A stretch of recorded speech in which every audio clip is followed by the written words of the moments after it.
Hello, everyone, and welcome back to Bhakti Fundamentals.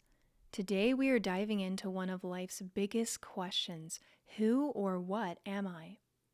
And this initial class on the nature of the self will be divided into 2 sessions since it's such a vast topic. So be sure to watch out for part 2 coming soon. And in the future, we will actually have many more classes on the nature of the self. Why? Because this inquiry into our true identity is essential. It's the foundation of spiritual life. It's the first question of spiritual life. Actually, the human form of life is meant for asking questions just like this, for asking questions about who we are and what the purpose of life is, and about the nature of the supreme absolute truth, who is our source and the source of all that be.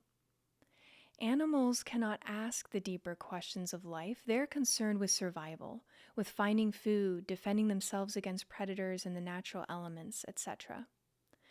But humans are meant for inquiring beyond just matters of survival. We're meant to inquire deeply into life.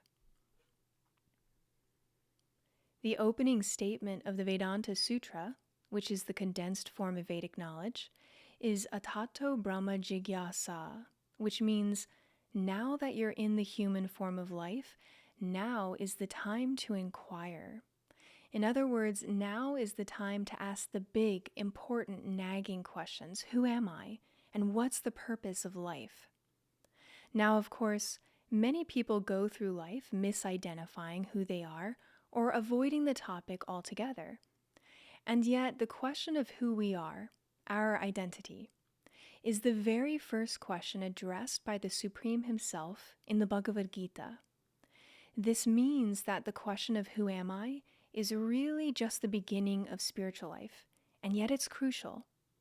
Without understanding who we are, we cannot lead spiritual lives. It would be akin to trying to write a doctoral thesis without knowing the alphabet. So this is why we begin our study and practice of Bhakti Yoga by understanding who we are. When that understanding is in place, we can then begin implementing spiritual practices which help to remind us of our spiritual identity. At Bhakti Fundamentals, we focus on the Bhagavad-gita as our central text because it elegantly addresses all of life's existential questions and provides us with the core principles of spiritual life. Spoken 5,000 years ago, it is an ancient spiritual philosophical scripture that takes the form of a conversation between 2 personalities, the Pandava prince Arjuna and his guide and charioteer Krishna, who happens to be the Supreme Person. And the dialogue begins in the midst of an existential crisis. The question of who am I is the first one addressed in the text, because Arjuna temporarily loses his spiritual perspective. After all, he and Krishna, the Supreme, are speaking on a battlefield. And not only that, they are speaking in the middle of the battlefield, after the blowing of the conches has already signaled the start of the war. To put this in perspective, imagine a football game about to kick off. The players are all in position, one team is ready to start the game, and suddenly the head coach calls his star player to the center of the field, and they begin talking and talking and talking. That situation is similar to the Gita's setting, only the Gita's is a far more serious and life-altering context. And so the battlefield really transforms into a classroom for the extent of the time that the Gita is being spoken. And thankfully, though the conversation took place thousands of years ago, its lessons remain profound for us even today. If we put ourselves in Arjuna's shoes, we can easily understand his anxiety. Arjuna, a Kshatriya or warrior, and the greatest archer of his time, loses heart at the onset of the battle. He knows that the impending conflict will bring about death and loss, and many of the combatants are not just opponents, they are his own family members. This is no ordinary war, it is a fratricidal battle, one fought between relatives. Observing Arjuna's anxiety, Krishna, the Supreme, then uses this opportunity to help Arjuna by giving him spiritual wisdom that will give Arjuna the confidence to do the needful in his situation and fight the good fight. And Arjuna ultimately does. And we can draw significant lessons from Arjuna's example. While we may not be on a literal battlefield warring with family members, we are constantly faced with the anxieties and challenges of this material world, whether they take the form of political upheavals, environmental disturbances, or conflicts in our personal or professional lives. The key to navigating these difficulties lies in understanding our true identity. With this spiritual knowledge, we gain clarity and strength to handle life's struggles from a higher perspective. Without spiritual understanding, we risk spending our entire lives disconnected from our real purpose, chasing after temporary and unsatisfying goals. How much more meaningful is it to live in harmony with our true spiritual nature? Infinitely more. And this journey begins with understanding who we really are. Back in our college days at the University of Virginia, they held a student activities fair at the start of each semester. At that fair, you'd encounter all kinds of student organizations like the Polish Club, the Persian Club, university singers, club wrestling, the Frisbee Club, ballroom dancing, and countless others. There were even clubs centered on intellectual pursuits. The point of this image is to show how many different organizations and activities are available for us to identify with. While clubs and organizations may be interests of ours, sometimes we align ourselves very strongly with our interests, or with the labels that we allow to define us. Think back to how we may have introduced ourselves to other students or to professors during our college years. What kind of things did we mention back then? Back in my first year of college, I might have said, I'm a student at the University of Virginia, an English major, originally from Northern Virginia, and I come from a big family. These labels, student, Virginian, English major, member of a big family, are descriptive, but do they really capture who I am? No, they are just surface-level identities, and they shift over time. Now my introduction is different from what it was back then. We'll get back to this question in a second, but first, what are some of the other labels we might use to describe ourselves? Up there on the screen, we see various external identifiers that we or others who know us might use to describe us at a particular point in time. A girl, a student, an English major, a dancer, an American, etc. We could identify ourselves on the basis of any number of the labels and roles on this slide.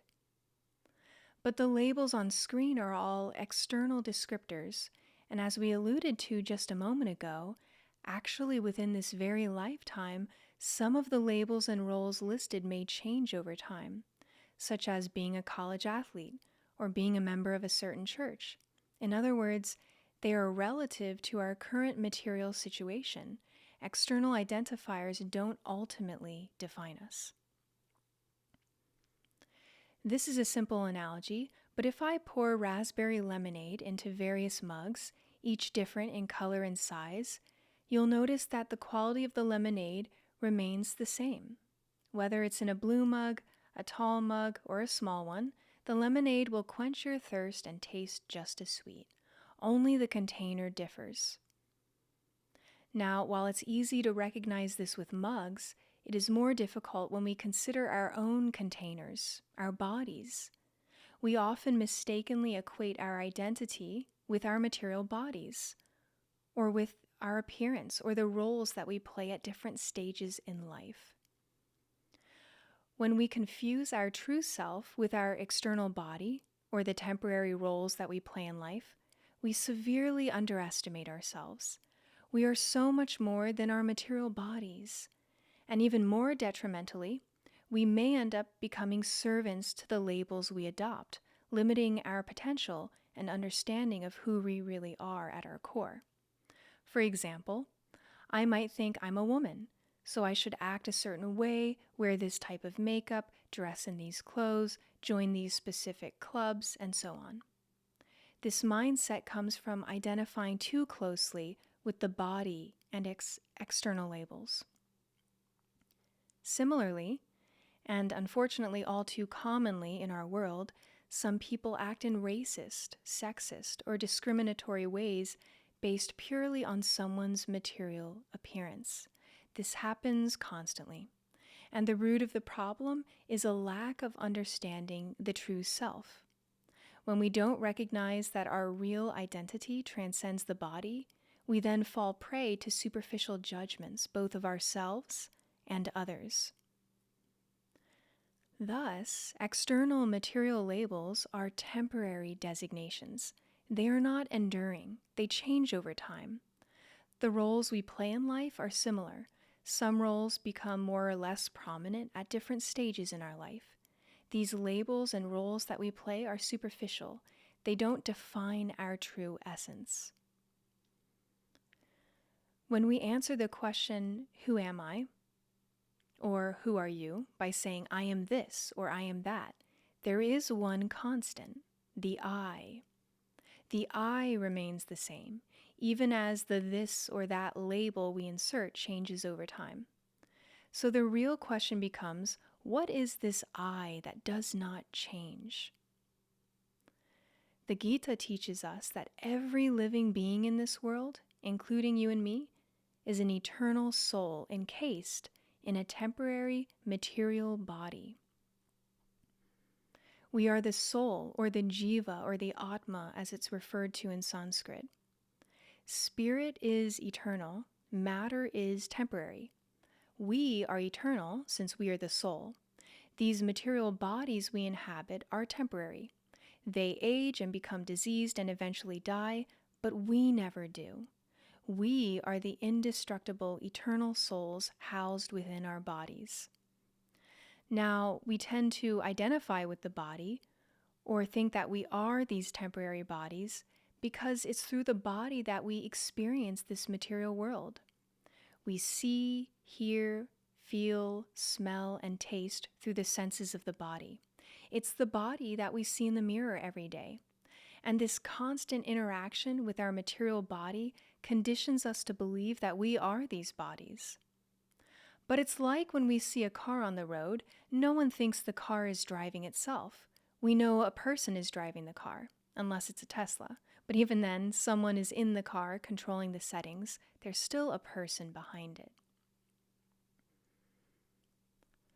And we learn that the soul itself has intrinsic qualities. The soul is eternal, ever blissful, and full of knowledge. In Sanskrit, these qualities are described as sat, eternality, chit, knowledge, and ananda, bliss. These qualities are inherent to every jiva, to every soul, to all of us. This makes sense if we reflect on it.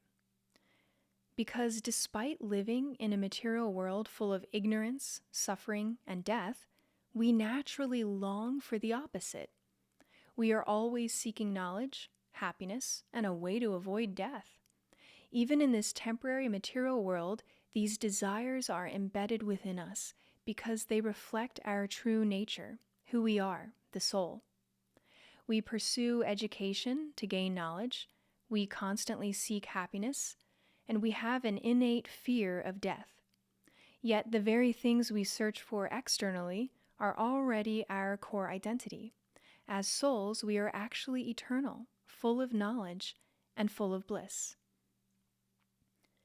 It's really fascinating to realize that what we deeply crave in the material world, permanence, knowledge, happiness, is simply a reflection of the eternal qualities of the soul. Rather than searching for these qualities in the temporary material world, we are far better off reconnecting with our spiritual identity, where these qualities are already present in full. This is precisely what Bhakti Yoga enables us to do. So, this concludes our part 1 video on the nature of the self or the soul, who we really are. Next time, we return to answer questions like, how do we know that the soul is there if we can't see it? And is there a soul in every body, in every life form, including non-human ones? And how will this knowledge of the soul help me in a practical way in my life? So stay tuned for our next session, and in the meantime, send us any questions you may have on what we have covered so far on the topic of our true nature, our identity as the soul. You can email us anytime at bhaktifundamentals@gmail.com. Thank you for listening today, and we'll see you next time on Bhakti Fundamentals.